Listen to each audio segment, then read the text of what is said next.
सुरुंग लागला शाही तख्ताला, जिंकिला मुलुक मराठ्यानं, भोसल्या शिवाजी राजानं, मारिल्या फौजाई रे सरीनं, हो जी जी जी, मारिल्या फौजाई रे सरीनं, हो जी जी जी, मारिल्या फौजाई रे सरीनं, हो जी जी. राजे, हा बाजी घोरपणा तुमच्या कल्याणाचा सल्ला देतो आहे तुम्हाला. ऐका आमचं. ही बादशाच्या अन्नाशी मांडलेली निमक हरामी बंद करा. हे स्वराज्याचं खूळ सोडून द्या आणि माय बाप बादशांच्या पायाची मुकाट चाकरी करा. आपल्या देशात आपलं स्वराज्य निर्माण करणं हा गुन्हा? हा गुन्हा.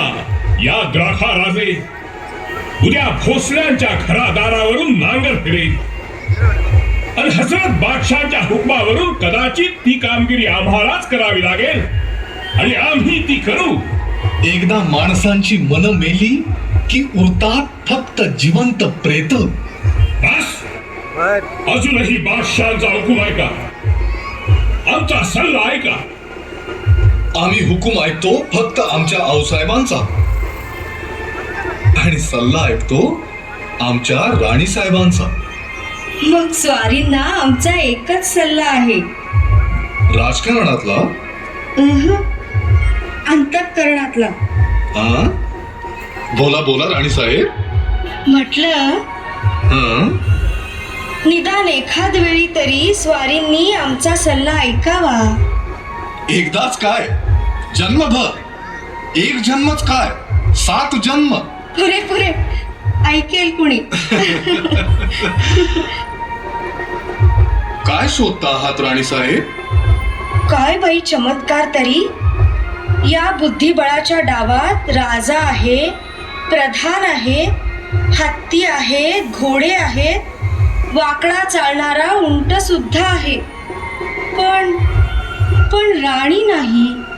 राणी आहे ना. कुठे आहे? राजाच्या अंतःकरणात. ईश.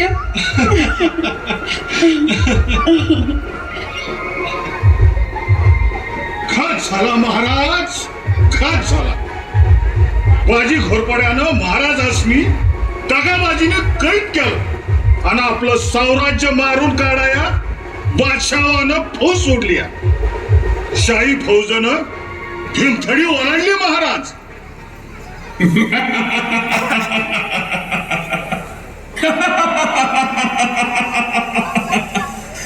शहाजी गवसला, शिवाजीवर शाही फौज सुटली. तुम्हा दोघींची मंगळसूत्र हजरत बादशाहांच्या मुठीत आहेत. हुजूरनी एक हिसडा दिला तर बाप लेकांच्या चिंधड्या उडतील. त्या तुमच्या मंगळसूत्रातले मणी रानोमाळ उधळले जातील. ओल्या कुत्र्यालाही भोसल्याची हडक गवसणार नाही. बोला बोला, स्वराज्य हवंय की सौभाग्य? कपाळीचं कुंकू हवा असेल तर या. हजरत बादशाहांच्या पायाशी पदर पसरा आणि भीक मागा नवऱ्याच्या प्राणाची.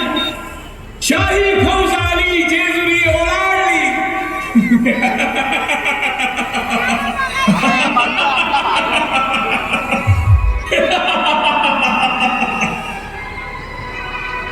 महाराजांना एवढी चिंता कशाची लागलीये? तुम्हाला ठाऊकच आहे राणीसाहेब, वडिलांचे आणि स्वराज्याचे प्राण कंठाशी आले आहेत. तीर्थरूप साहेब कैदेत पडले आहेत. शाही फौजा स्वराज्यावर चालून येत आहेत, जेजुरी पर्यंत आल्या सुद्धा. एवढीच चिंता? म्हणजे थोडी झाली? तसं नव्हे, पण मी म्हणते महाराजांना यात अवघड वाटावं असं काय आहे? काहीच नाही.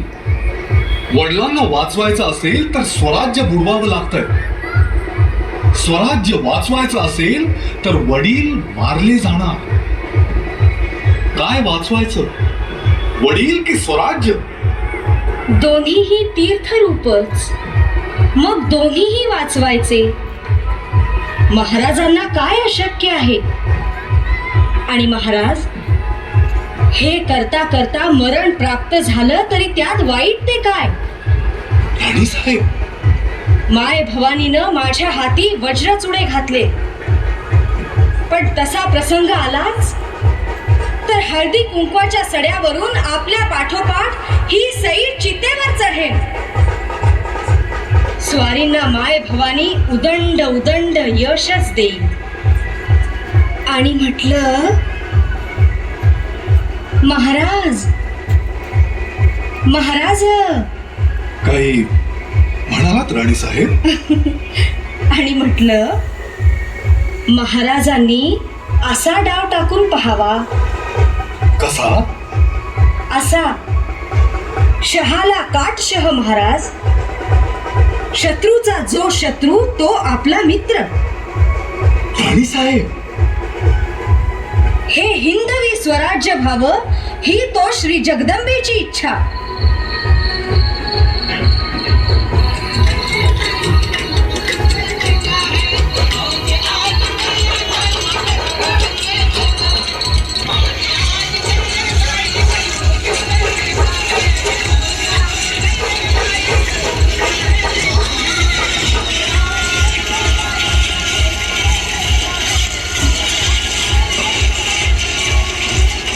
आणि स्वराज्यावर चालून आलेल्या शाही फौजेवर बेलसर जवळ महाराजांचा छापा पडला.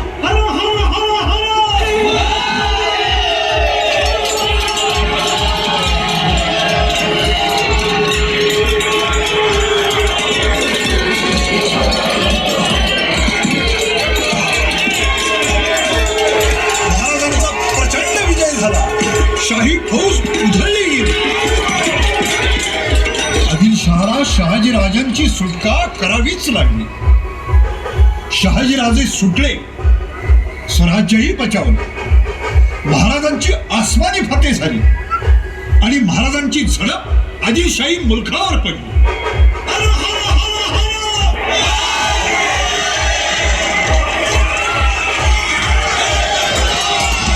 आणि या त्यांच्या फौजेनं छापे घालून एका पाठोपाठ एक असे 22 किल्ले काबीज केले. 5 वर्षात स्वराज्य चौथेन वाढले.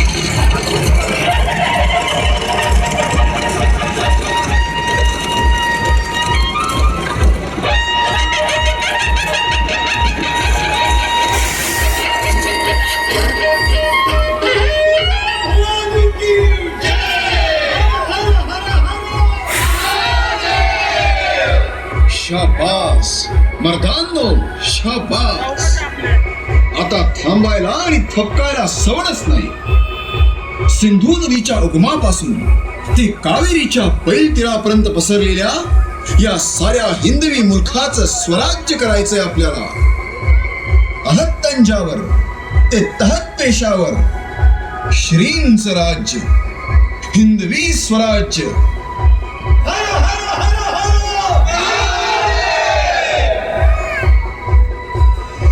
या